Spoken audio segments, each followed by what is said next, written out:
First of all, thanks for letting me speak at your Java user group. Usually I like to travel places a lot, so that's why I was very excited to also meet Mary in San Francisco last year. And at that point in time, I was already into microservices for quite a few years. And today I want to give you a method to your hand that will help you to get started with domain-driven design. So it's something very lightweight. And to first give you some context, I want to show you a nice circle. So maybe some of you may know in the background, you can see the Alps. And I was really pleased to be at that place last year as well, to visit it. And my impression is that it's a huge machine. Actually, it's the biggest machine on Earth. And yeah, it's a super collider. So what you do is you accelerate particles and you try to make them collide to find out new elements and new particles in our universe. So this is how big it is. And to me, this is something that is really in parallel with the complexity of software that we engineer today. So when you think about the big circle, you see there is a lot of components, you see all these transistors, and nowadays it's all about componentization of software. So to make it grow faster, to make it grow more stable, the division of software into several parts is the key. And it's not the key because it's easy or it's reducing complexity. No, it's there because it helps a lot more people to work on a similar style of software on a same business purpose. And this is similar to what you see in a super collider. So it gets a lot more complex. And as developers, we always ask ourselves, hey, how can we make it more easy, more approachable? How can we shrink down all this complexity into something that is really simple and still valuable to all of us?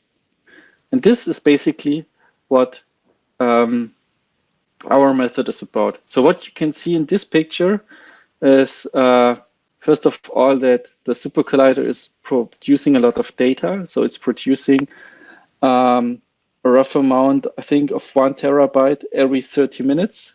And this is similar to business applications. So they produce a lot of data usually. And what we try to do is we try to monitor it. We try to find patterns in it to make it a nice structure. And when we succeed, maybe it will be similar to opening a bottle of champagne when you find a new particle, like the Higgs boson, so that we can celebrate, because life will be easier, we will have better thoughts. And this is, to me, what the fuss is about domain-driven design.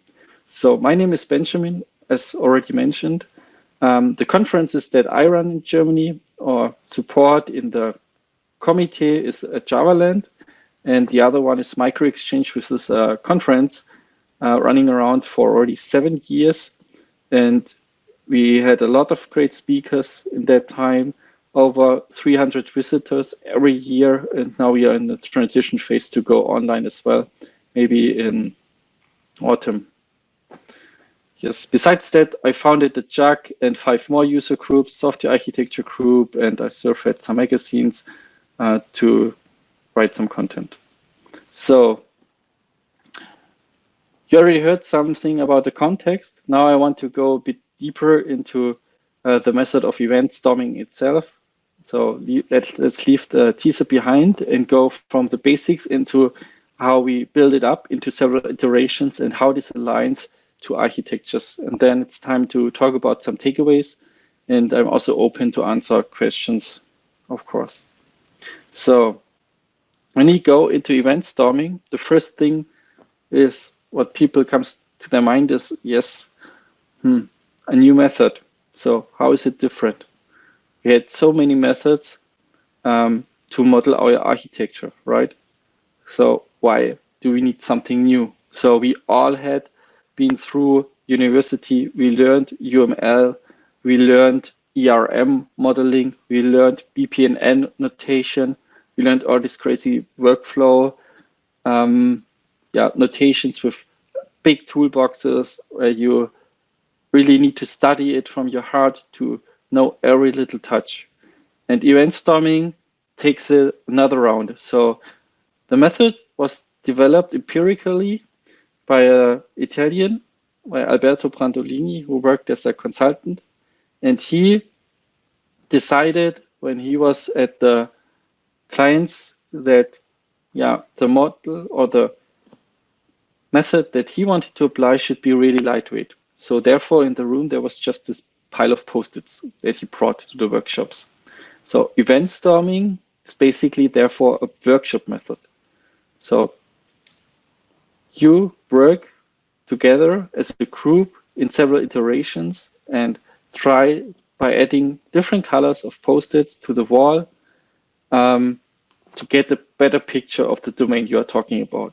And the elements that you see in that picture is the domain events, commands, aggregates, also issues that may appear, hotspots, chances, external systems, read models, policies, users, actors, timers, loops, and maybe a few more. But when you go out for the first time and you're to start with just getting a big picture, then it's enough to go for the domain events, for the commands or aggregates. And then you already find out your structure. So the goal of event storming is knowledge distribution. It's different people coming together in the same room. It's the domain experts, the analysts, the users, and the developers and architects. So everybody comes with their relics, and you try to level it out and maybe generate also new insights by creating a timeline that is present in the room and has a certain order, a sequence of events. And when you try to order stuff and you come from different departments, you will trigger always long awaited conversations between the people who just did like maybe an email conversation or wrote something down in longer documents in a wiki and architectured everything out in a really large scale model where nobody who has experience in the method or in the tooling can really go through and see, aha, the RM model, for example, here is this and this relation, and this is way too complex. It's much simpler. So the structure that will come out of this method, it's coming out really in a more in a natural flow. That's the idea. And the people and the systems that are interacting with your system that you want to develop, they will be displayed.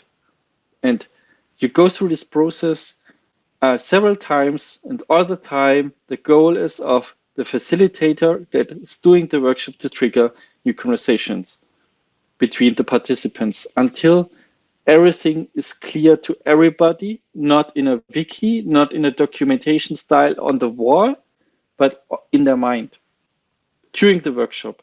Not after that. We do not send out a huge pile of documents that everybody can read. It's more like what's on the wall. Nowadays, you can do this method also online. So we do it now with our clients online as well in my company. And I've been using this workshop before, this workshop format before I joined Codecentric 2 years ago already for roughly 4 years at a product company. And we developed one of the biggest shop platforms in the whole world. We had 170,000 shops running on this platform so that the customers can buy stuff. And therefore, the examples that I will also present later in the slides, they will be out of the e-commerce domain. So what are these iterations? When we start, we first have a really, really large blank space. So what you want is an endless space, basically. Online, this is much easier now to achieve with like different tools like Miro, like digital whiteboards, but in a physical room, this is really important to set it up. So you can use Magic White Paper, you can use like Alberto, go to IKEA, buy just the biggest paper roll that you can find. And then when you host it, you just need the few Post-its, the Sharpies, the pens, and maybe just a little introduction. So all the people that I run the workshop with, I do not do this full-length inside introduction. I just get the people going, basically really directly, right? Maybe have one brief question to get them out of the context, like to free up their mind, but then we start. So the people that you invite is the key factor to success here. So it's very important that the people do not share just similarities, but rather have a diversity in their background, in their attitude, how they work, how they understand things. And it's important that they are curious and that there are maybe also the knowledge leaders are included. The people that are most relevant in this workshop is the representation of the customers. So the product owners, maybe the head of product owner, maybe a CTO. So you can run it across several teams as well and bring in just peers from these teams or just run it for one team. And this is something where you need to think about. Something that you also might need is a timer so that you can push through the workshop in one day. It's a really intense workshop because the people are talking constantly. So when you do it virtually, you would maybe use Zoom and then have open breakout rooms so that people can go there and talk about a specific part in detail. But usually in a bigger room, it's quite kind of like more intense when you can meet physically. What's also interesting is the structure of the workshop. So this incremental notion is not done by having chairs or like a huge meeting table, but it's more or less a long stand-up meeting, right? So the people should not be comfortable or uncomfortable to move. Like they are constantly moving and going to the board and talking with people. Something that I did also once is take a fairy tale, so something that everybody is keen on. So like the Cinderella story or something else from the Brother Grimm's, and then let them model first this tale, like divide it into chapters and who's the actors, what's the story about, and so on. But this is as an icebreaker, one point that you can do when you start, but there's also other things. So you could, for example, brief a person that might help in the beginning to put up the first post-it, something like this. Or maybe the first stakeholder you talked with in the company where you're on the workshop or when you're in for yourself, there might not be the necessity to have an icebreaker. Why do I think an icebreaker is still something that you could think about? It's because most people are kind of uncomfortable. The method is not as structured as they're used to. It's not like clean code or something, or like BPNN 2. Something notation, right? It's more chaotic and it's awkward and it gets the people out of their comfort zone. And this is something that you need to think about when you facilitate something like this. Next, we will go now in the first phase. So the first phase is called chaotic exploration. What I usually do is like I hand out to the people a pile of Post-its. So there's some color notion. For example, in the books, orange is used for events, but you can basically decide on the color on site. I still like to have some common picture. Therefore, I enjoy to have orange and other colors like in the books, because when I compare different modulations, you can see the strength and weaknesses a bit better, but usually it doesn't matter. So on this pile of post-its that everybody has in its hands with a pen, I give them amount of maybe like 10 minutes. The timer is set, and in this 10 minutes, you think about the domain that you want to model. So you write down everything that is in your mind in past tense, because events is something that already have happened. You can already see how deep the knowledge of different persons is, because some they need time to write, some write really quickly, and some produce maybe 40 post-its. Some might produce in 10 minutes just like 15 post-its. And then you invite them in a half circle to the white wall in front of them. As a facilitator, I now try to find out by asking the questions, hey, how many post-its do you have? The person with the least amount of post-its, who might not act like really shy, or even then you can make the person a bit more comfortable, or then you, if you have an icebreaker, you ask the icebreaker, right? Or a person that already knows the method.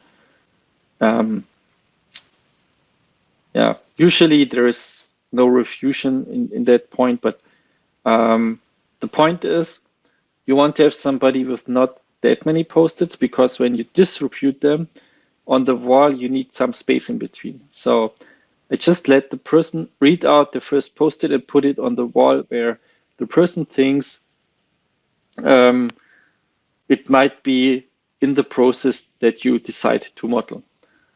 So for example, if you model e-commerce shop system, then you have the process where you put something into the shopping cart, right?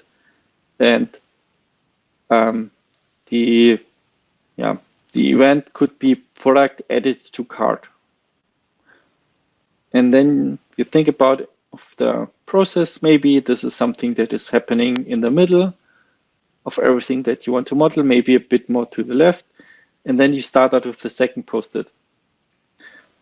And when the first person has put up all the post-its, you spread it out. You spread it out in a way so that the first event is on the left and the other event is on the right.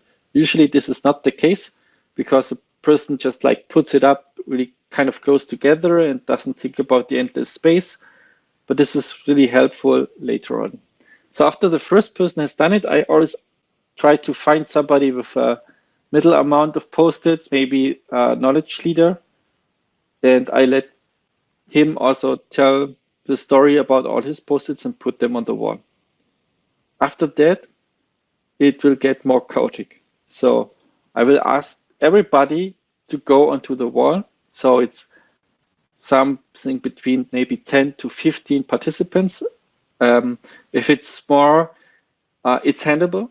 You can make some subgroups, but it's not like really well going.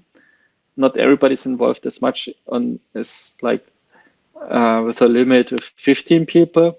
When you do it online, I would recommend to do even a bit less, maybe 8 people, because it's much harder to talk at the same time in a Zoom session or something like that, or in a Google Hangout session. But then you need to make Hangouts where just like 3 people can join, and this is much harder to discuss, right? Or you can make a group with 4 people and then go through one by one. But if you have more like 15, then it's taking too long time. So everybody goes to this wall now and talks with the other people and tries to align the post-its. In the end, the picture will look something like this, and it's maybe, depending on the group size, maybe like 100 post-its or something like that, I would say, at least. Maybe 200, maybe 300, something like that, always. What's important in that stage, if it's not so many post-its, it's not something that will block you, but maybe you should be aware that the people could need some preparation, so that they might need to figure out things about the domain first. So you can give them some homework, especially if it's a startup and they just try to model a business domain where they do not have knowledge. So if you do not have knowledge, people with knowledge in that group from a business case, it's really tough. But usually you model something that is in a process of further development. So it's already there. Maybe it's a architecture that is monolithic. You want to go into a microservices space, and therefore I wouldn't see an issue. So then you enforce a timeline. Enforcing a timeline means that one person is asked to come to the board,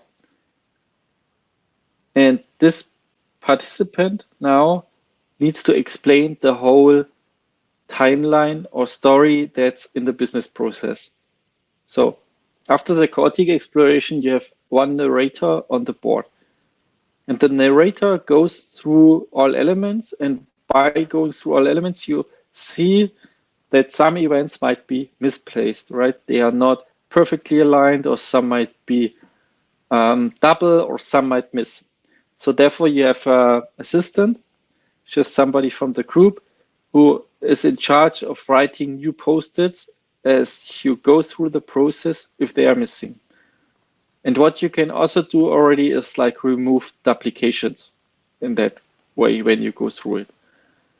And by going through, you give several strategies to find events that are more valuable than others. Maybe there's a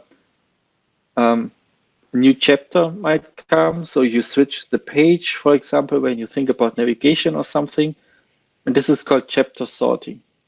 Another way is that you have more kind of like pivotal or key events that you find out, which might be more important in your business domain, or you think about kind of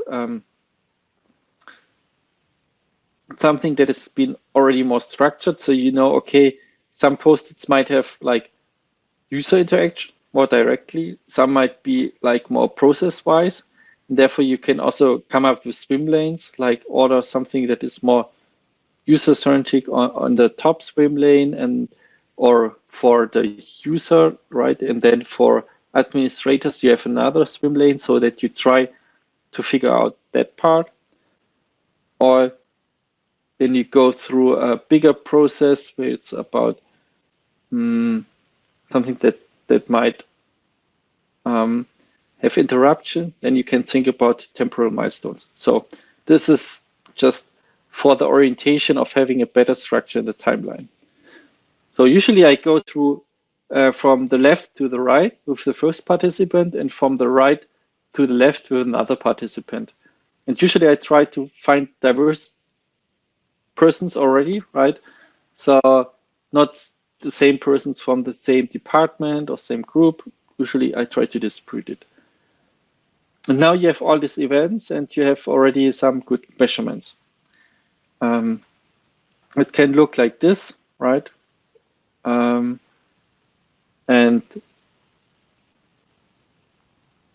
this emerging of this narrative can also be used for triggering some discussions, but not too much. So you try to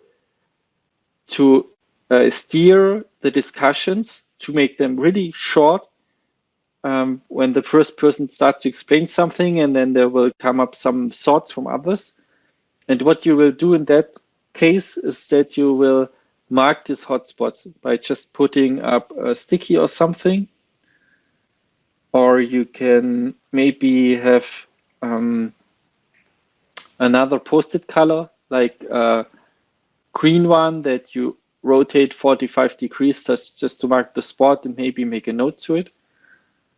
And if there are too many notes and you see, okay, it's maybe 5 or 10, after this explicit walkthrough, you let the people divide in smaller groups, some on the left, some on the right, some in the middle.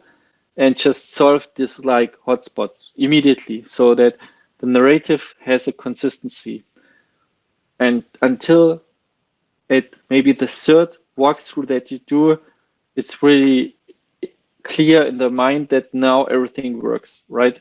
Everything is like agreed upon. So this is the explicit walkthrough phase for the first iteration. Still, often there are opportunities that come to the mind of the people or new ideas or impediments that might already exist in that architecture that they modeled or that they know or that they think about. And I often see the engineers and developers already like getting together in like smaller exchange groups or like 2 people, 3 people, maybe 4 people, and discussing how can we solve that and this. And this is not what the workshop is about.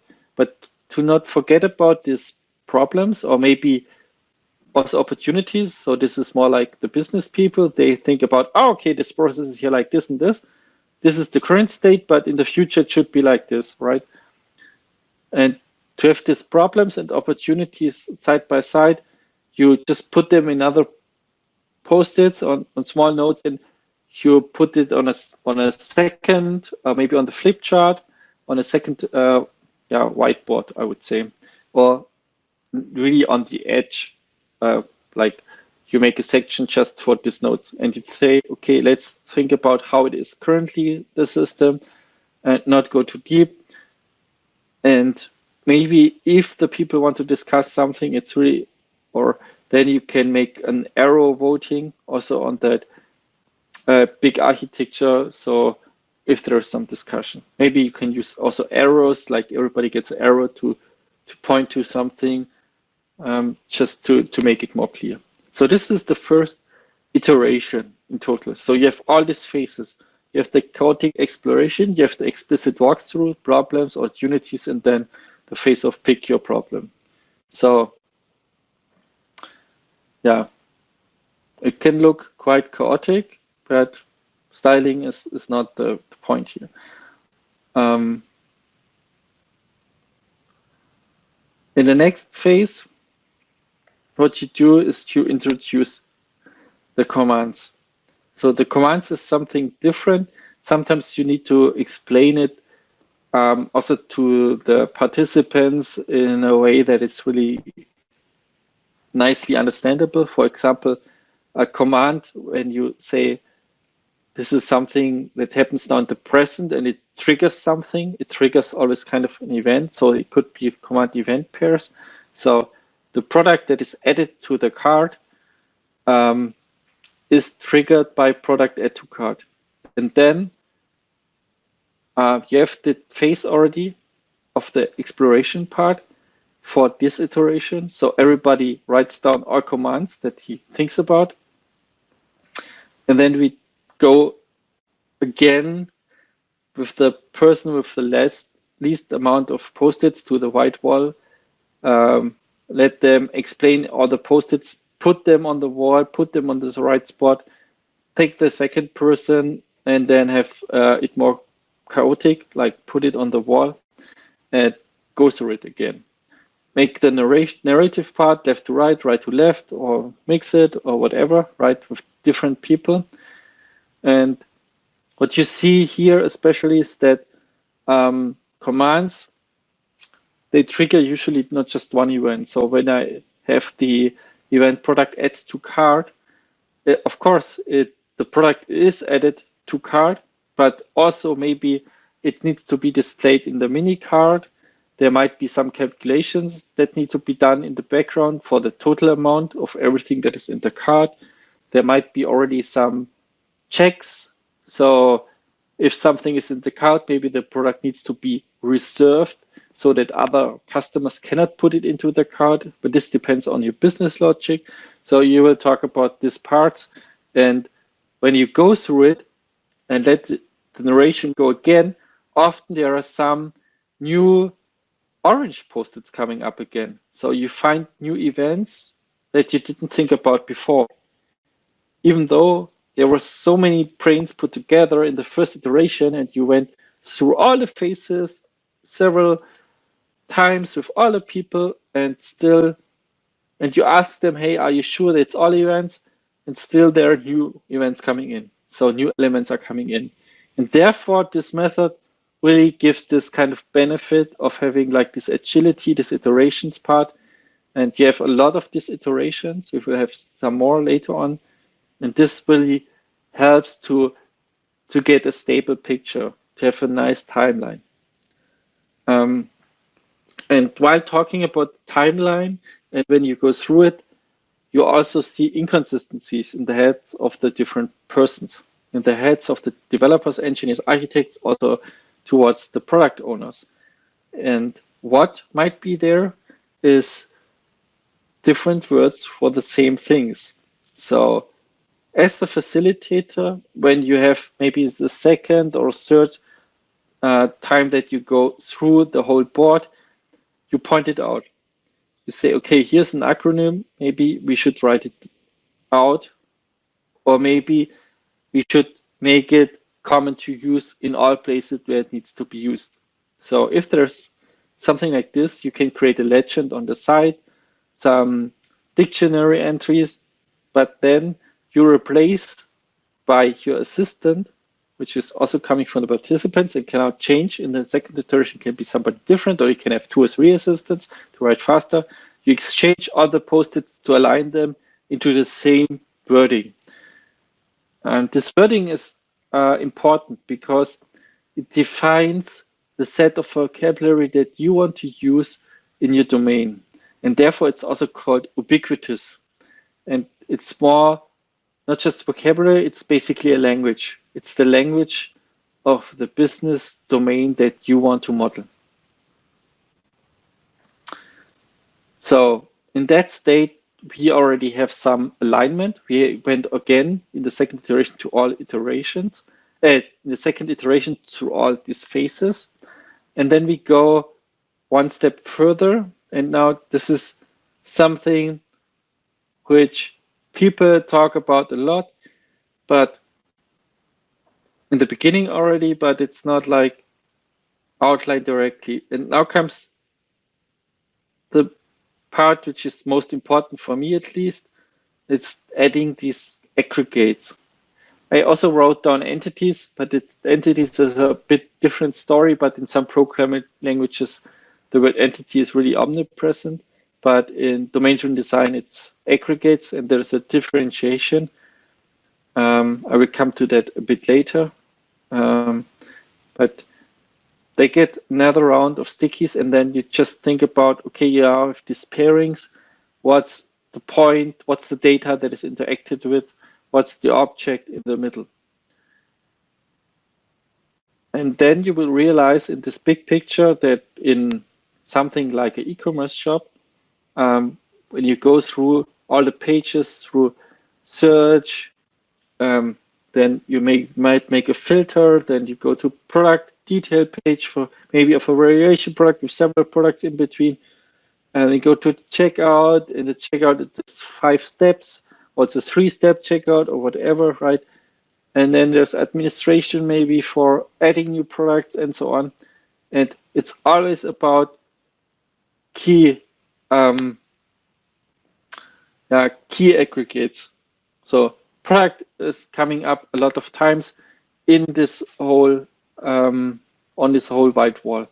And the point here is now that this product is maybe coming up a lot of times, but it's not always the same. So what do I mean by that? In domain-driven design, we talk about the domain model. So the product has some attributes, and it's not always the same attributes. So when I think about the landing page in the beginning, so what needs to be shown? Shown might be a product picture, it might be the title of the product, it might be the sales price, maybe also the reduced price, it may be a very short Slack line, right? A mini description. And that's it. Maybe when you hover, you will see a bit more depending on your platform and so on. But when you click it, you will come to the product detail page. The product detail page, you see maybe warranties, you see licensing, you see different options that you can choose for that product, maybe different colors, different sizes, all that additional information. When you think about the mini card, then it's just about the price and the product. When you think maybe a picture about the card, maybe there's one or two more things like the product ID, product number, or product unique identifier. And on the other hand, when you go through the checkout, maybe there is already some alignment to the logistics in the warehouse where the product is placed to work out if it's shippable or not. So all this is a product, right? So for product, it's kind of easy to explain. But if you go into contracts, it's often different, so in a different domain, and the people think, okay, is it still the same contract? Because when somebody signs it, then it has this attributes, and then it will be changed throughout the throughout the lifestyle. But it's a life cycle of that contract, or service level agreements that need to be handled, whatever, right? But it's simple. It's always the same thing, right? You should not give it a different name. And what's different is the domain model. It's how it is structured in the background. And this defines per se that there is a transition. So when this structure of something that is present of this element is changed, then it's in a different context. And I already say context. You all know the term bounded context. This is where we are heading towards. So what you do just on the whiteboard, when you invite the people, you explain something like this, right? So look at the attributes. If it's different, it's in a different kind of circle. And then you can just draw the circuits around the groupings of post-its where everything is structurally the same. So if in a circle is the product 2 times, then it's the same attributes that it's representing. So it has the same domain model. And this is something that is like empirical evolving, which is rational, logical, but really easy to grasp. And this is how you can define the borders of microservices quite easily, right? If you do this with a group, it's like really natural. And people who have never heard microservices or contexts, they will just follow the rules and they will find out a good architecture. Because the goal of a good architecture is to find out the points where is the highest coupling and loosen it towards other things where you can make the development a bit more independent. So you always have this kind of thingy in the background, high cohesion, low coupling. And for me, this is the aha moment for everybody in that phase. And you come to that point usually around, I would say, 3/4 into the workshop, which is a full day workshop. So maybe at hour 6 or something usually, and you should be there because then you will have some more things to discuss now. But this is the first day, and the first day, the goal of the first day is to have this big picture. What you see as well when you go now through this thingy is that the event is also an event transitioning from one, which is the transition event from one border or from one context into another. And you now name this these areas, and you give them a meaning. And sometimes it's tough. So if it's maybe too many things in one box, then maybe it's hard to find out. But still, I would prefer when you think about programming stuff in the background to not split it up too fast. You can always go evolutionary, have one bigger service in the production line first when you develop it, and then split it into 2 smaller ones. I would not expect out of such a modeling to have something like 50 bounded context, but maybe something closer to 10 to 20, right? Yeah. And here you also do, again, this narratives, and you do it now with a twist.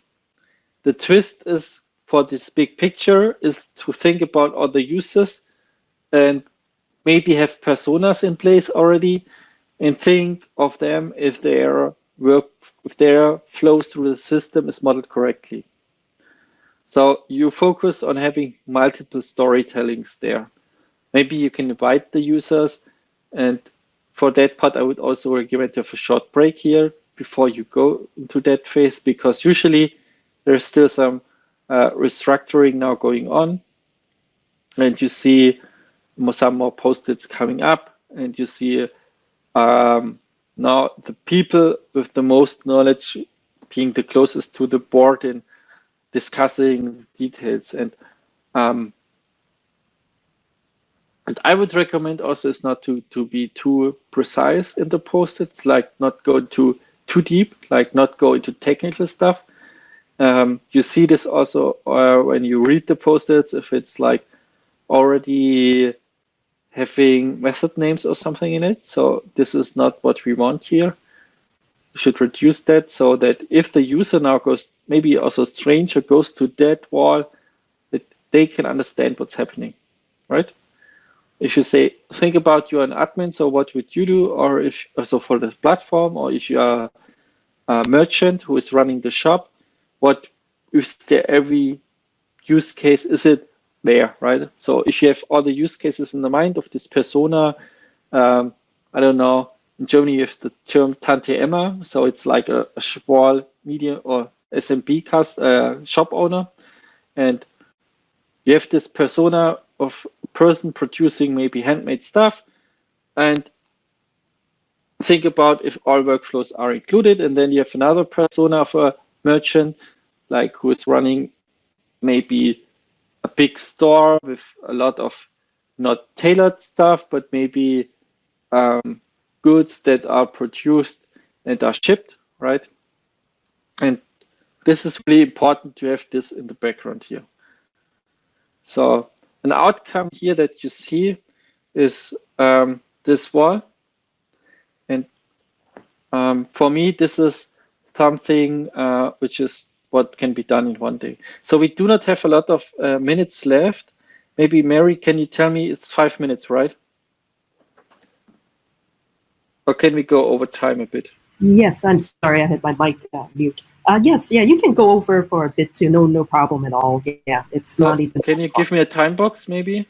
Let's say, I think maybe at this point, 10 minutes or so, if you need that. Would that be enough for you? Yeah, I can try to go through things a bit faster now in the next 10 minutes. No but problem. Just that you know, so I gave this talk also like at 2 DevOps conferences in France and in Great Britain. And there's a 3-hour in-depth variation. So it's recorded on YouTube. So if you want to go into the chapters that are following later on, you can still watch that video. So we can post the link also later. Okay. So, okay.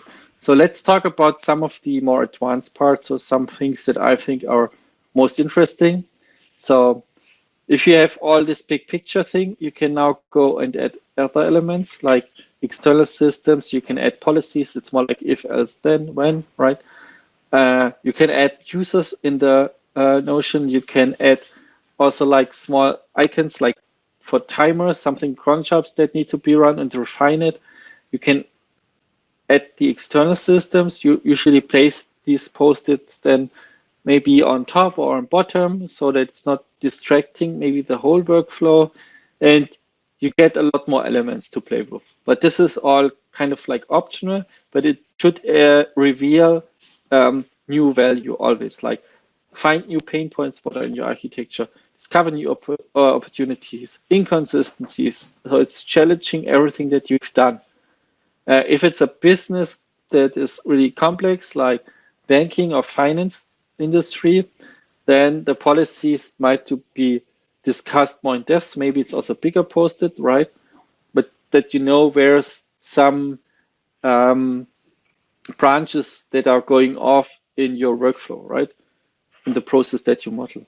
And if this cross-cutting conversation can really help. So you see here that there's then maybe an additional box in that workshop on the bottom, where it's just for the rules engine, right? So it can look completely different here a bit to what you had before. For me, there's some patterns and some anti-patterns, and this is for the more advanced users. You will find them all in the book of Alberto Brandolini in more depth. Like there's the title that I wrote, and then maybe 2 or 3 lines to explain it. And the point is, like, you can always add more space. This is a good pattern. Then be the worst. This means that if you think about something that is not working, or just write it down, right? Just think about how is it in real. Just make the people write stuff all the time so that they conquer the space, so that they fill out all the white wall and then divide later into smaller parts. And this is similar to do first or explain later, right? So let not people, when you see them write down post-its in that phase, be in an interaction with others and hey, what did you write, and so on, right? Or if somebody has a question, some people, they are always like trying to make sure that they do the things right all the time. So when they write down post-its, they always ask already what's good, what's bad, and so on. And that's not the way you want to go, so explain later. Have also fuzzy definitions for the beginning. Do a guess first, go personal, keep your mouth shut in certain phases, and per person, it's just always everybody needs a marker. So there's nobody who's not interacting. So everybody's writing, and you have the right to be wrong. There's some more patterns and some more anti-patterns. So the anti-patterns, so do not ask questions first, always do, right? There should not be a table, there should not be a committee, there is no dungeon master who is ruling everybody, so everybody is equal in the workshop. You should not follow any leader, so everybody's free, right? Do not orientate on other persons. So if you have a manager who is like really crivy, or I don't know if that's the right term, like who's really powerful, maybe he's not the one to go into the workshop, or if he does and wants to command, you as a facilitator need to see that and give the others the space and protect them in a way, or talk with the leader outside for a short moment and whatsoever, right?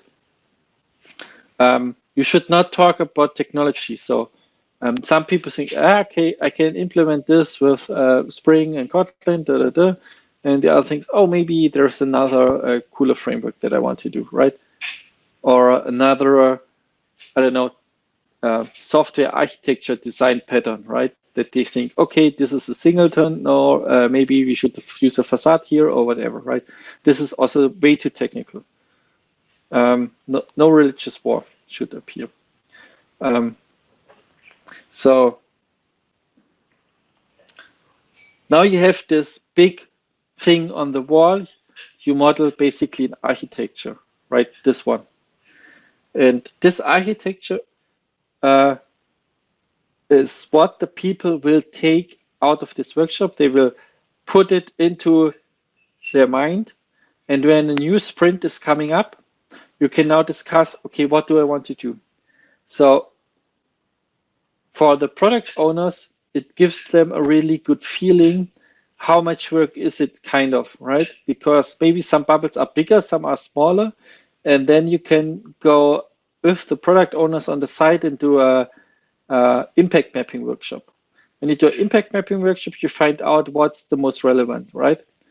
What's the thing that is most important? And then you see maybe there is one bubble who has a certain feature, which is really small financially wise, from the business perspective, right? So it's not bringing in a lot of new customers. It's not bringing in a lot of new business value. It's not a key thing to have, but it has so many cool things going on that maybe the engineers want to do it, and it's a lot of post-its, and then you can just think about, hey, do I need to do this?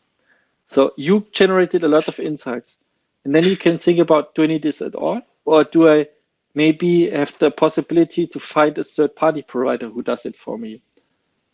And the product owners have a really good decision base here. I even was at a company where the founder came in after 15 years into that big picture that hang on the wall with some investors. So he needed more money. And he had no clue what the company was doing at all. So he just knew it's a big portal, we are market leader, and it's fine, right? And we need more money because we invested in more developers and so on, and we need our revenue stream. And as soon as he entered with investors, he read on the post-its and he could understand what's going on, and he could explain to the investors, hey, I was working on that part and that part and that part in this bubble, in this context in the first 5 years. And then I dropped out. I had no clue. I was just doing management again, right? So I was the CEO. But this convinced the others that he still understands the domain. And this is often what I do not see, that the high-level persons still can grasp what's going on our services. And he could now understand what has happened during all the years, what new bubbles have come up, and so on. So this is something that I found really interesting and really important, to have this alignment in the mind, horizontal-wise through the whole company, right? Not just the engineers and the product owners.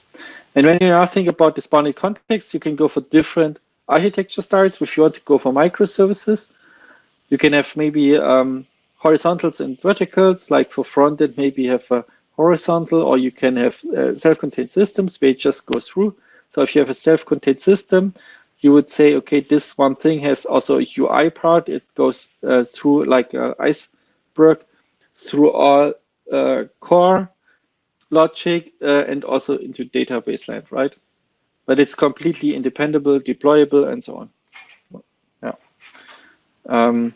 Of course, you have these core services like authentication, so user management or and tenant management. So this might be cross-functional stuff. So in the process, what I would do is align these bubbles on the bottom, on the stickies, because it's not for the core process going from left to right. It's more like cross-cutting concerns. So you also have these post-its. And what you can do as a facilitator or as a group running this workshop, put them not away, but put them more down or put them up, depends on how you want to do it. You can also create, of course, bubbles for them, but maybe it's not the key things, right? It's very easy to say, okay, user management, we need to do this and this. And now I want to go maybe 2 minutes into the world of domain-driven design a bit more, so that you get the alignment from event storming into domain-driven design. So as a developer, when I think in university terms, you have the jar, object classes, object-oriented programming, design patterns, module layers, projects. And basically what this is in domain-driven design is the technical design. So this is the inside of a service. So this is the inside of your baby bounded context. And then you have on the other side the strategic design. And here you have the domains as a whole, like the big picture. And then you have all this kind of services. And the most interesting part for architecture system is not how the technical design works. So technical design is something that we have solved already as a student, but the strategic design is where it gets interesting. Strategic design is the most interesting part because it has to do with people. It has to do with the team structure behind the software architecture. So you have Conway's law and you have the reverse Conway's law. And what you go here is reverse Conway's law. So you model everything on the big wall, and then have this context, and then create the teams aligned by the architecture that you are waiting for. So Conway's law always has this kind of mismatch. So you see things do not work, they have come up, and then when you throw it together, you see, okay, it's because of these issues is also where it's like in the software architecture issue. So if you have a big platform, you have several teams, and then there's teams that are always fighting, then it's not because the teams do hate each other or something. It's always because the architecture is not properly designed there. And therefore, we have this upstream, downstream for that high level modeling. So you send out from one service, from one bounded context, a model, and you have a call flow, and or you send out a call, sorry, and then you get back this model. So that's the set that is here. And these different strategic designs are also called context map patterns, right? And there's 8 ones, and I would like to just give you an insight into 3 maybe, just by going into them. So upstream patterns can be open host service and event publisher. So event publisher is a subsection of open host service, so in the classical books is the same. It's basically a service that has kind of an API or is publishing stuff. So there is always this kind of one-to-many relationship, right?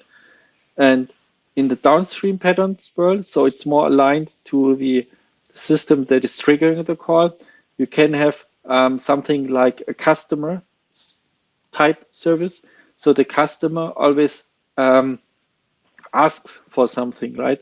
So the customer defines what he wants, and therefore maybe produces a contract that the other service can consume in the, like in a technical way, I mean, and the other service is the supplier, and then you can maybe program towards this contract.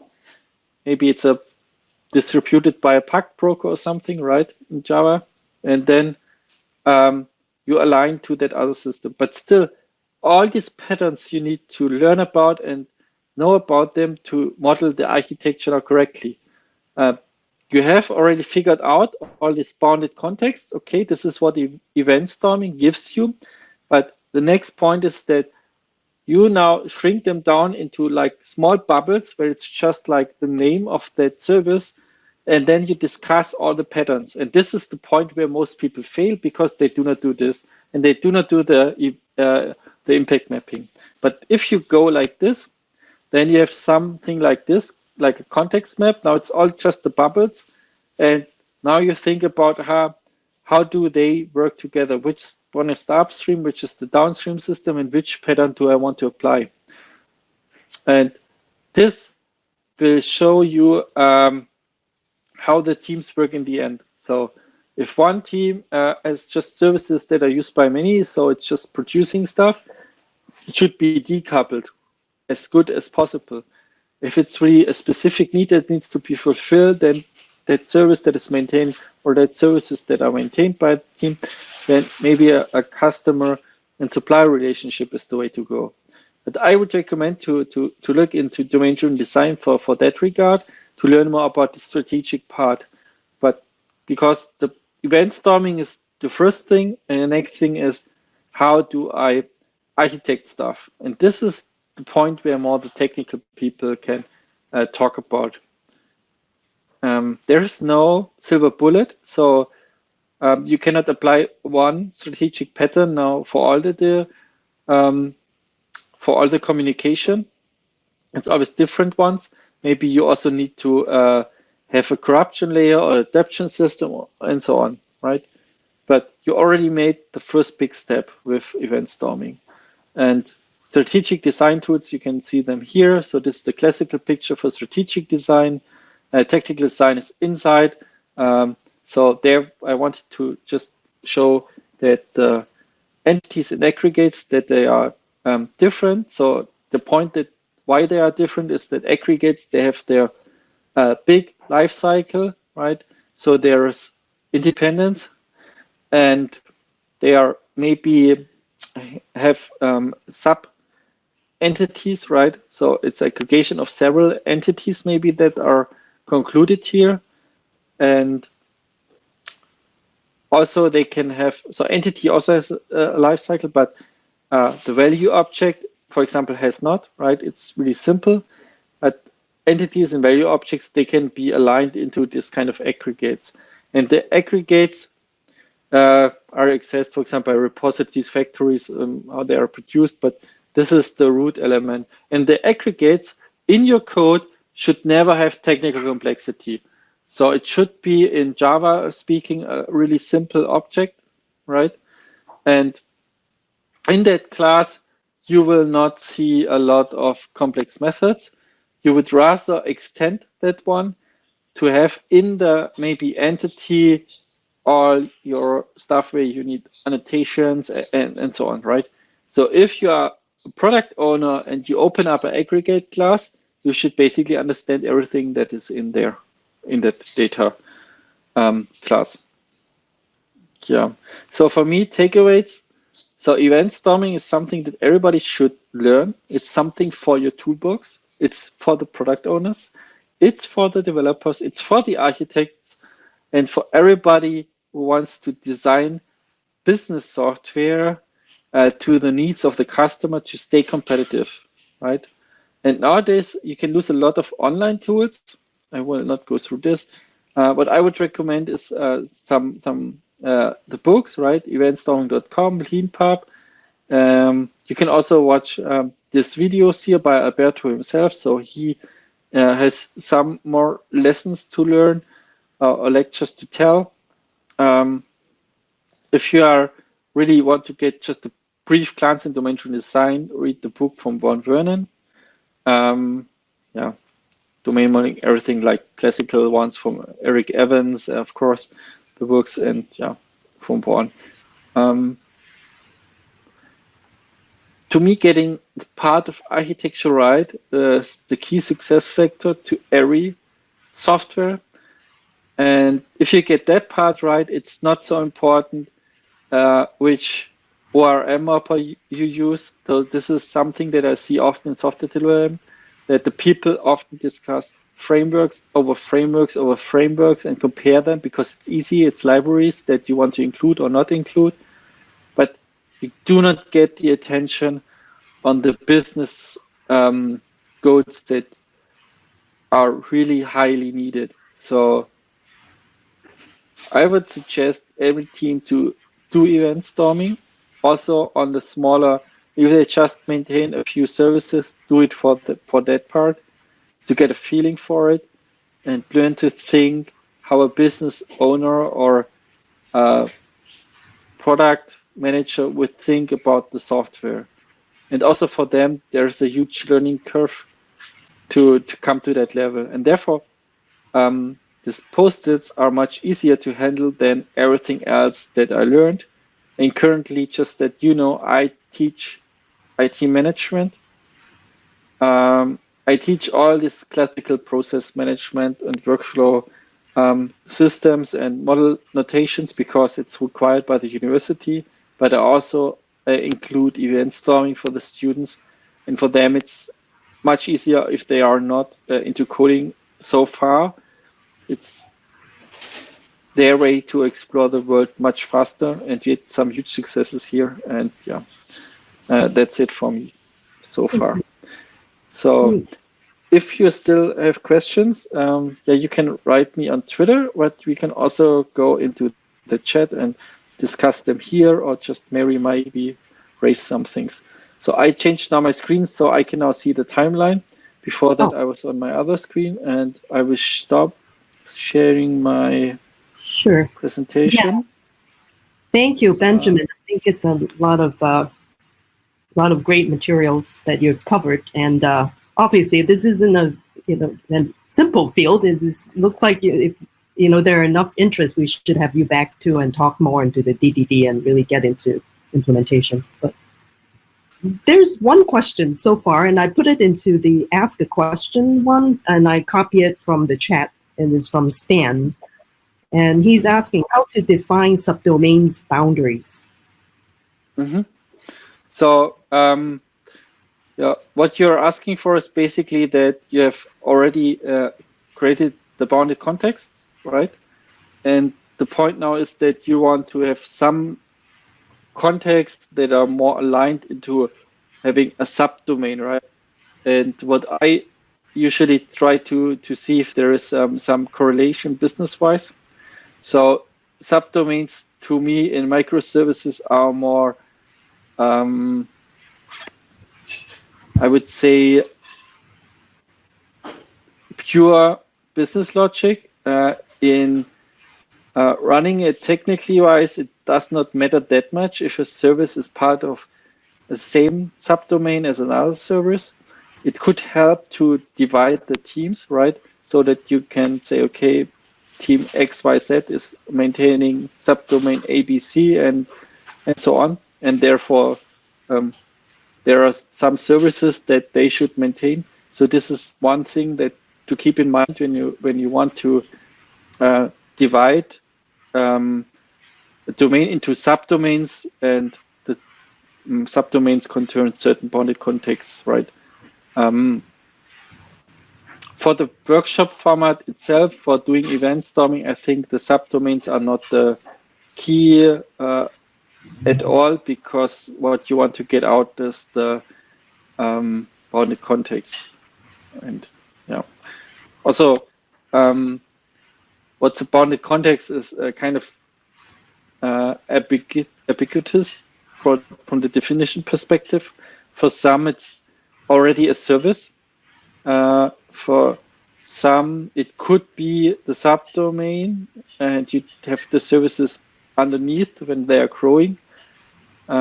So term bounded context in a technical representation, in the end, if the bounded context is equal to one microservice, is not really valid. So yeah, but you need to define it for yourself and your team. And same, I think, for subdomains. I would leave this discussion for subdomains maybe to the product owners, and maybe in the roadmap planning workshop that you have ongoing in a large scale company every year or every half year, to also see the moving parts. So yeah, maybe have subdomains that are not, that you work on all subdomains at the same time. This is also like hell, I think. I would have it more like some subdomains that are stable, that maybe represent core stuff, and others that are coming up new, where you have a lot of new bounded contexts and services that you want to create and align them. So yeah, this is how I see it. So there's no receipt by the books so far how to come up with the subdomain per se. Okay. I'm curious too, Benjamin. So are there actually toolings that would help in terms of like automating, right? You're talking about using like sticky notes, but is that like for event storming, you're saying you invite the business teams in, and so you're essentially using sticky notes, but is that like the way to do it, or are there any tools, automated tools that there are? So it's a really simple method. So therefore, it's exactly like in a physical setting, you just have the sticky notes, right? Yeah. And you need to prepare it as a facilitator. If you go into the direction of like automation, I would say, there is no like explicit for physical rooms automation thingy going on that you should use, because it's adding complexity and they can fail. Also, like digital whiteboards, it's kind of tough because you play around with the things and you're going to get out the sorts very fast, right? For having remote tooling, I know there's one company in the US who tries to build event storming platform, like an online tool. For the tool that I like to use the most, it's Miro. So it's a digital whiteboard. And it's really easy to use, I would say, also for everybody.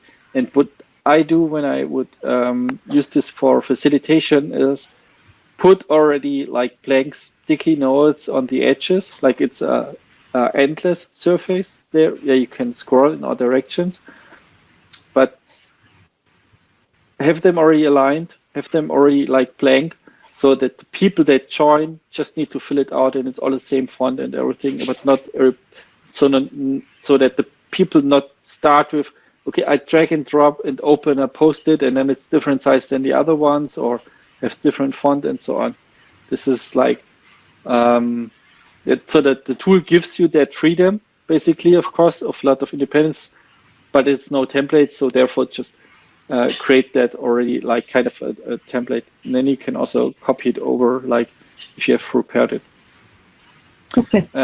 For like remote tooling, I like that tools where you have direct connection to everybody, so everybody can see everybody who is in the same picture. Like in Zoom, you have this this view where it's like small cards, right? Oh, okay. And I like that there's different rooms so that people can go into different tables when they just talk about a certain aspect, and you as a facilitator can also move them together in the same big room again and have full control. So therefore I like Zoom. Yeah. Other online tools sometimes, or video conference tools, they are more complex or cumbersome to use. That's true. Yeah. Okay. Thank you. Yeah, thank you. That's it from my side so far, I think. Okay. And I'm not seeing any more questions for now. Yeah. So I think, well, how about Julio? Let's see. Julio has it muted. Do you have any questions or any more words you like to say, Julio? Questions wise, no, actually, that was the same question I was going to ask Mary. So thanks. No, nothing else from me. I just want to thank you for this great presentation. You know, it was very insightful, and I look forward into looking into more of your presentations. You were saying you have a longer format, so a little bit more. Yeah. You know, so there will be code snippets as well. You will go down to how the classes look like. So if you go to YouTube, Google my name, and then you will see, I think, 2 or 3 3-hour presentations about domain-driven design. And the first part is the event storming. So it was a deep dive session that I gave for, I think, 500 people or something. So it was the biggest room at Devox in France, the conference, and then Devox UK. There was not that many people, I think just 300 or something. Still one of the biggest rooms, but also like same presentation. You can decide which one. Yeah. Okay. Yeah, and I just found, I did a quick search, like as you said, DevOps France 2019, right? The DVD and CQRS class. Exactly. So there's a section about another thing that I was like really fond about is like separating one boundary context into several services, and there you can use then, for example, CQRS. Actually, I had another session, but it's like that presentation recording. It's just about, I think, 2 ways how to implement CQRS. At QCon New York, I talked about 7 ways. 7 ways how you can implement CQRS. So it's a lot. It was a workshop. It's really technical. So yeah, but this is also like extending like into that space. Okay, great. All right, great. So I think it's 1:30 Chicago time. I think folks probably some of them wants to get back to work, and so thank you so much for attending today's talk, and thank you so much again to Benjamin. This is really great from Germany, and you took taking time off to visit us in your middle of your vacation. So thank you, and awesome. Yeah, and also thank you to Julio from Chicago Microservices for co-hosting. It's always great, and we have to look for another opportunity too. So yeah, wonderful. Thank you, Mary. So thank you. It was my greatest pleasure to be here. And just to complete the theme from the intro with CERN, so this is one of their formulas that they figured out. Very cool. It's just brought this T-shirt just to Yeah. make the presentation more Yeah. Can you do it? aligned. That's cool. Can you do it one more time so I can take a screenshot? Hold on. Let me kind of make sure. Okay. Oops. I kind of switched. Hold. Sorry. Yep. I got it. Thank you. I'll tweet Awesome. it. Thank you. Thanks a lot. Thank Yeah. you very much. It was my pleasure. So let's keep in touch. And Yes. I really like that passion that you both bring up with creating good content still in this heavy times and inviting speakers and pushing forward. Also, Yes. good luck with your online conferences that you planned. And yeah, Thank hope to see you soon. Yes. Very Yeah, soon. remotely, Yes.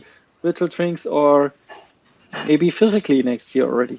Yeah, let's hope so. Thank you. Yeah, we'll have to have you come to Chicago, and we'll have beer. We'll have pizza too. You know, Chicago's got deep dish, so yeah. Yeah, I'm happy to come to Chicago. I can also bring another talk then, and I'm sure there was that'd be many things great. to learn. They do a workshop. Yeah, thank you. All right. Of course I can.